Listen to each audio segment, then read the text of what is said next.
કીડી અને કબૂતર। એક તરસી કીડી નદી ઉપર પાણી પીવાને ગઈ હતી। પાણીનો વેગ વધારે હોવાથી તે તણાતી ચાલી। તે એક કબૂતરે દીઠી અને તેને દયા આવી, તેથી ચાંચ વતી ઝાડનું એક પાંદડું તોડીને પાણીમાં નાખ્યું।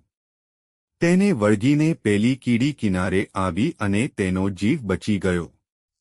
પછી એક દિવસ એવી વાત થઈ કે તે જ કબૂતર એક ઠેકાણે બેઠું હતું, તે ન જાણે એમ એક શિકારી તેના ઉપર જાળ નાખતો હતો।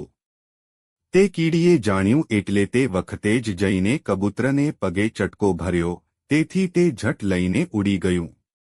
આ વાત ઉપરથી એ સમજવું કે આપણે બીજા ઉપર ઉપકાર કરતા રહેવું, અને કોઈએ આપણું ભલું કર્યું હોય તો તે વાત મનમાં રાખીને તક આવે ત્યારે તેનો બદલો વાળવાનું ચૂકવું નહીં। એવું કીધાથી ભગવાન રાજી રહે છે, લોકમાં આબરૂ વધે છે, ને આપણું સારું થાય છે।